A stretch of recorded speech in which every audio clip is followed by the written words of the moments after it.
All right, guys. So just a little sort of intro background, what we're here to talk about. As you know, I've got some big plans for the Songsmiths music. So, I want everything that we've done to be of a really high standard. It's got to compete with the best stuff that's out there. So, to that end, I've gone back and remixed all the old songs and getting them professionally remastered, which I highly recommend. Yeah, so I've done the first batch of masters of 5 songs. 2 of those songs are Club of Suns, Once Around the Sun, and Liberosis. So this is basically, we're working up to like a re-release of those songs. So I guess, what do you think? You've surely heard the new versions. What do you think? I think it was really cool hearing them with fresh ears again. I was particularly, I really enjoyed Liberosis as well. There was something very, there's a certain groove in it that I think just comes through a bit stronger. The bass and the use of the djembe is just, I don't know, there's something quirky and fun about it now. Yeah, I thought I always heard like when you master a song, like the idea is that you want it to sound like big, without being so loud that it's like distorting, ripping your ears off. And I thought it was really nice hearing the new versions.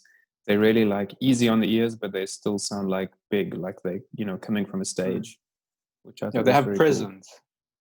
Cool. Yeah. It's really interesting what happens to them. I mean, I thought I knew a bit about mastering, which I guess I do, but then the guy who did the work said he hardly uses any compression. And I was like, how do you get it that much bigger, louder without using compression? But I don't know. It's been an interesting process that I'll probably talk about.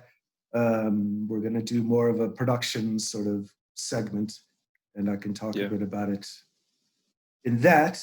But yeah, so let's just talk about the songs as the songs. We can start with Liberosis.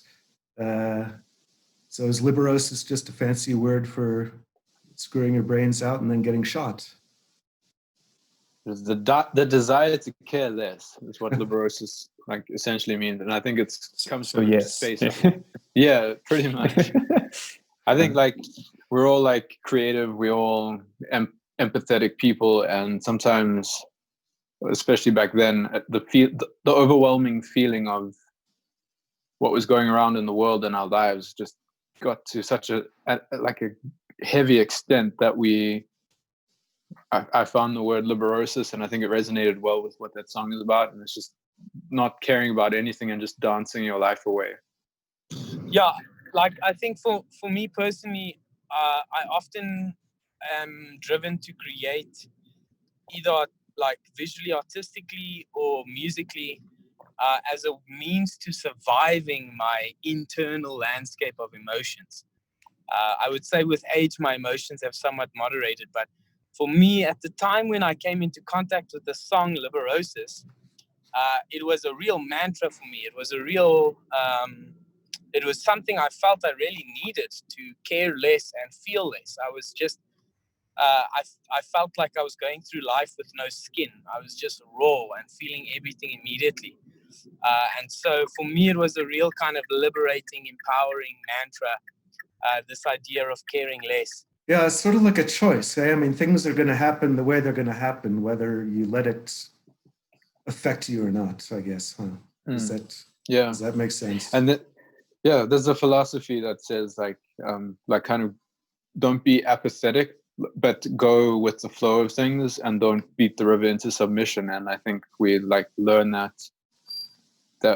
there's a certain amount of, you can control what's in you, but you can't control what's going on around you. And you're just going to end up killing yourself too soon if you try and like micromanage life and assert your control over your exterior surroundings. And you'll be disappointed if you try to control everything. Anything else on Liberosis? I don't know if you remember, Matt. I think we were walking at Wits and you were like really upset about something, and I think you told me I wish I could be a robot or something and just not care about anything. I guess it's that feeling. I don't know if that's when you wrote it though. I think the idea of Liberosis may have started back then, because I mean, you're in varsity, so you're exposed to all the stuff in the world and all that has been and all that is still going on that hasn't been fixed. So it's cool that you remember that, Stef, because we actually call Stef Stef von Machine. So I wish that I could be more like Stef and not have any emotion and just sit behind the drums and yeah. I wish that were true, but yeah. Cool. So once around the sun, was there something more? Wait. Yeah.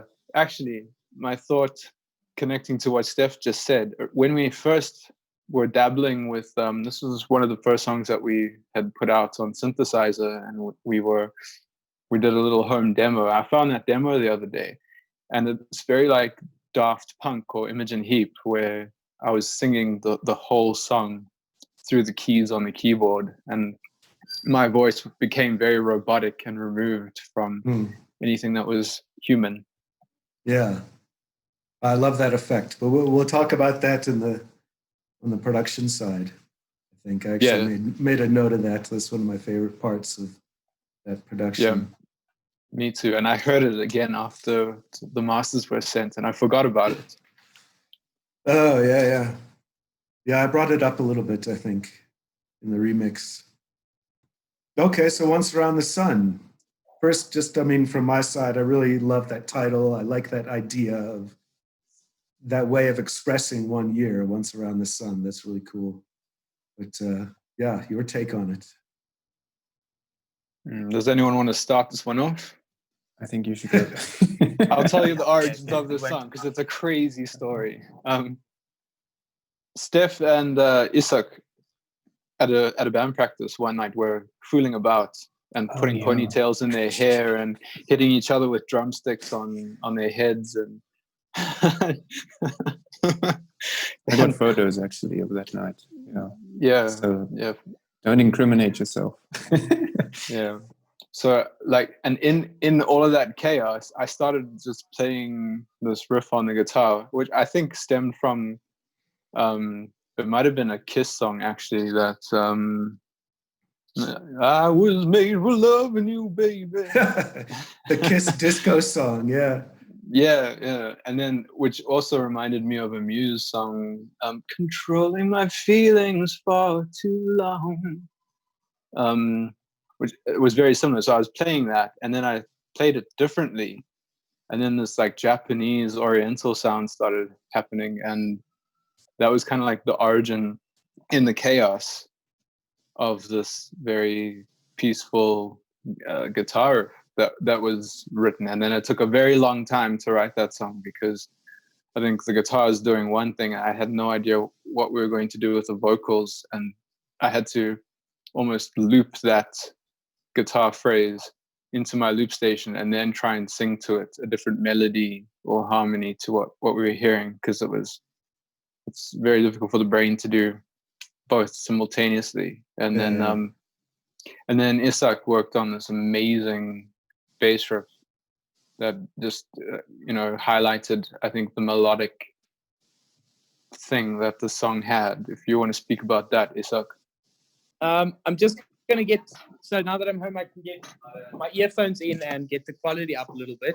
But I thought maybe I can go. Yeah, you do. It was a lot of fun, because I could really it's like drum heavy, I suppose. I mean, in a lot of our songs I sort of have to fit in and play something a bit lighter, but Once Around the Sun is like it really tires me out, actually. Like if we play that just like a little bit too fast, when we're live and you just started a little bit too fast, I really feel it like the next day. Yeah, the next day. Yeah. You ever cramp up? Maybe not the next day. Yeah. A couple of times I got the cramp where I end up just holding the stick like that and just, it's awful when that happens. Yeah.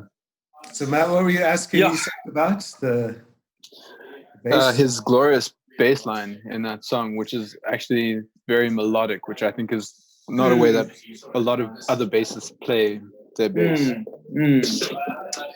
Yeah, it's almost therapeutic, that song. I mean, we were talking about the Liberosis being this kind of mantra that ends up being therapeutic, but I really feel the same way about Once Around the Sun, in that this beautiful, subtle, melodic bass line just keeps on repeating and keeps on running, and it's dancing in and out of contact with the guitar line. And there's something that kind of mimics that repetitive nature of essentially the Earth going around the sun year after year. And so that kind of repetition, that cyclical nature is really, you can really feel it.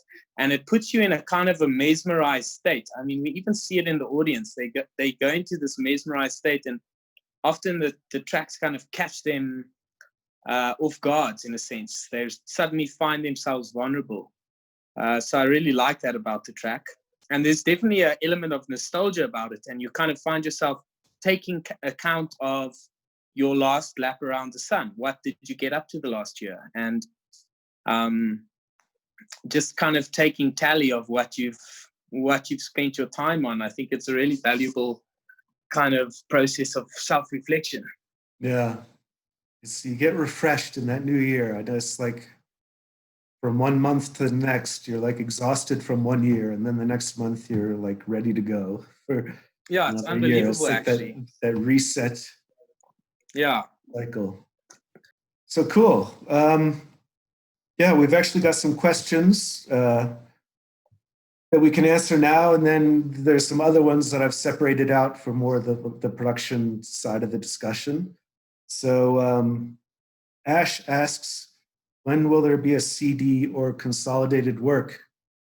I don't know if that's a question for me or for you guys, but I think that's for you, Rob. You know, I could see making a CD. I'd be happy to print up some CDs when you guys start gigging. If you want to have something in hand for your gigs, that's a great idea. But otherwise, I don't know, you know, with everything online, I don't know that we need to sort of repackage what we've already done. Yeah, it's a bit weird. I think like the culture of music these days with streaming is that like singles come out and then you listen to playlists.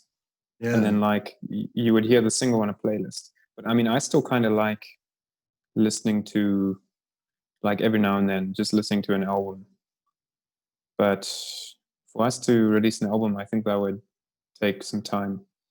Yes. Yeah. Time and money. Album is huge. Yeah.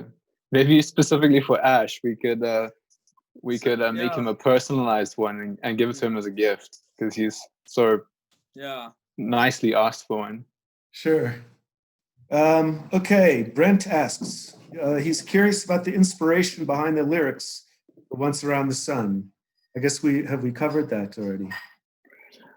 Well, I think we could talk about the lyrics. I think it kind of goes against, the lyrics go against, I think, being present. So it's kind of like speaking about maybe the past and depression and trauma that might live in the past, and when you occupy that space, it's not good. And then when you think about the future with the cyclical nature of our movement through space and time, you tend to become anxious. So it's a war on past and future, and trying to occupy a space that is present.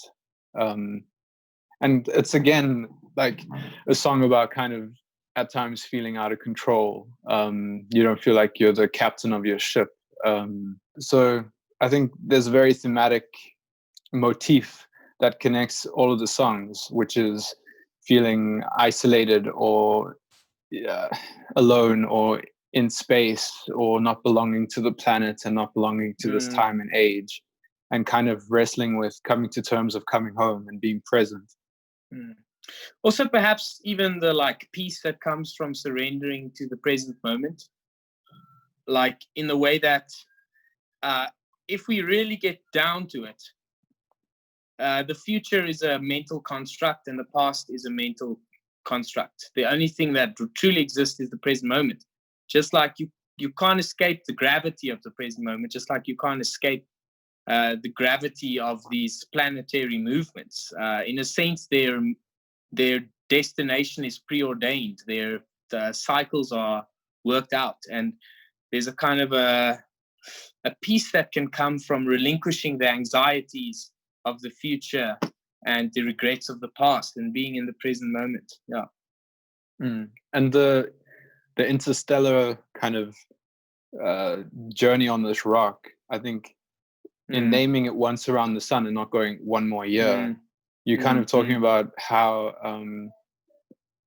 like infinitesimal we are compared to the whole universe, and how small our problems actually are. And I really love that, like taking on a kind of a cosmic identity. It's like, you know, at the moment there's this real battle to make people identify primarily with their race, gender, and sexual orientation, as if that defines us, or that's of primary significance. And I just have no time for it, as far as it does not acknowledge human beings as conscious beings or as spiritual beings. And in that sense, I find relief in a cosmic identity. Even the isolation of space is for me more unifying than the conversations of identity politics going on today. Maybe it's a bit of a rant, but I do feel strongly about these things. So yeah, I think there's something powerful in that. Yeah, like we're all stardust, you know. That's beautiful. We're all stardust. I love it. Yeah. Okay. Hypervile, who is a friend of yours, I believe, he's remixed a couple of your songs. He or she, we don't know. Oh, you don't know? It's a mystery. Hypervile asks about the origin of the Club of Suns name. It all started one day when we turned on a film called Metropolis, and this film was made very many years ago, many decades ago. And it speaks of a club of sons, S-O-N-S, which is gendered specific, and it's also hierarchical. And the whole premise of the movie was kind of the person who was to inherit this position in the club of sons dethrones it. And we're not saying that's like our role, but we just want to make a safe space for everyone that isn't a hierarchical order. Like, we make music because we want to create art, and we want to create expressive spaces for people who are feeling like they don't have a community. So the Club of Suns is essentially for everyone, and the space theme. Everyone under the sun, yeah. Yeah, everyone under the sun. That's what it's about. Yeah. Suns are, I mean, it's the source of life, really. It's the source of all energy on Earth. And we wouldn't be here without them. Okay, Lorenzo, who is from Threes and Sevens band, who I know they're friends of both your band and mine. They ask what happened to Spacemans Vertigo, which I reckon is a question addressed to me. So when I upload a song for digital distribution, it's for 1 year, and then every year it's renewed, or I have to choose to renew it or not. And last time Spacemans Vertigo came up for renewal, I already planned to, have a new version of the song. So I thought, okay, let's just leave it. And so the new version probably, in the next 2-3 months or so should be out. The remix is done, and I just have to get, I like to do bundles of 5 for the mastering because you get a discount. So I'm working up to having a bundle of 5 new songs to send off for mastering, and I'll do that and get it out as soon as possible. Okay, last question. Jody Reed. Wait. Yes. Shout out to Lorenzo as well, because he was actually a member of the Club of Suns for a brief stint while Stef was away. And Stef was in Switzerland or something. Always grateful to Lorenzo. Yes, and to the support of Threes and Sevens. Kept you going. Cool. Thanks, Lorenzo. Last question from Jody Reed. Who are the greatest influences to Club of Suns? I'm thinking Radiohead. I'm thinking... I was going to say my mom. Yeah. I think for me, I like Tom York from Radiohead and Jack White as well. Funny enough, because I mean, I think they both have the same thing of like they make extremely simple music, but they do so much with so little. I don't know. Yeah, It means a lot to me. I so agree with that. Like, I think there's so much music of Tom York and Radiohead that it really comes down to the dynamics and to the feeling that they're able to occupy and communicate. And if you miss that, you just miss the song, eh? Like, I think there's a lot of technically powerful musicians that could not pull off that music. So I have a lot of respect for those dynamics, and those subtleties. Yeah, I agree. Cool. Yeah. And I really battle with answering questions like that because like I was listening to Juice WRLD this week and like familiarizing myself with some hip hop artists that I had never understood. And like for me, music is about like absorbing popular culture.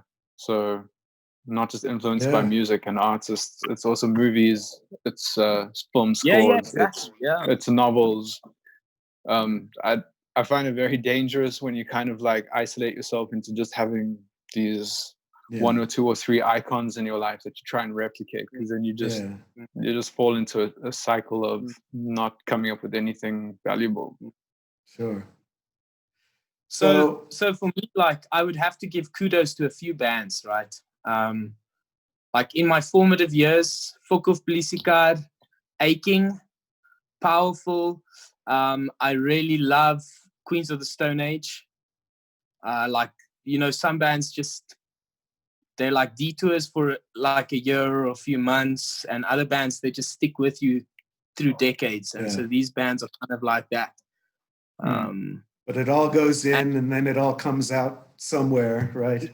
Somewhere else, and reorganizes itself, And recently I've been listening to some really nice hip hop as well, Matt, now that you say that, because obviously playing bass, there are hip hop artists that really create tracks with, like, especially when they create tracks with live bass, it's just on another level. So there's a band called Jurassic 5, or like a hip hop act. They're pretty old school, but they've just got such powerful tracks, and I really love their energy. Like, they're not about violence and dominating the opposite gender, and you know, there's like really some fresh content, so I love that. And a guy named Ocean Wisdom from the UK, powerful stuff. So we have quite a variety from hard rock and metal to hip hop. And you got to listen to it all. Like, you got to listen to like Nina Simone, you've got to listen to Lana Del Rey, you've got to listen to freaking like Mozart, exactly. What's like the heaviest band you can think of? You got to listen to them. You got to listen to everything, and you don't necessarily have to appreciate it all, but like I don't want to be like flippant though as well. Like, I do have kind of like artists that I kind of like when I practice vocal work, I kind of try and practice to other musicians who have come before me. So there are definitely musicians that I will listen to for educational purposes, but I also don't like to wear those names on my sleeve so people go, "Ah, yes, you sound just like Celine Dion." Okay, now this is the real last question, because I forgot that Jody had 2 questions, and this is a good one to end on. If you had a Club of Suns sandwich, what would you name it and why? And I think Club of Suns sandwich is a great name for a sandwich, because you got your club sandwich. Or an album. You know? Yeah, exactly. Club sandwich. It could be the spicy club sandwich. Perhaps more important is what would be on the sandwich. Ooh. Yeah. All Chili 3 and of love. us, I think. I vote Avo. We need Avo. We need chili. Maybe pepper dew and feta cheese. Yeah. I'm a big fan of the mozzarella cheese. Maybe some basil. All right. I love that. Yeah. This is something worth looking into. You see, I'm really at a crossroads now, because I want to say bacon, but long term, I know that Bacon won't agree with my moral standpoints, but Yeah. Yeah, I pull rank and no meat on this one. no meat on this Yeah. one. I feel the Yeah. same. I feel the timeless Club of Sun sandwich would be meat free. Yeah. Yeah. All right, cool. All right, well, I reckon that's sort of all for this section. And these songs, Liberosis, Once Around the Sun, the new versions are probably already up and running on all the streaming platforms. So go have a listen. And Will do. thanks for listening. Thanks Indeed. for watching. Thank you, Club of Suns. And stick around. We're going to talk more about production. Thanks, Thank you, guys. Roberto. Awesome. Thank you.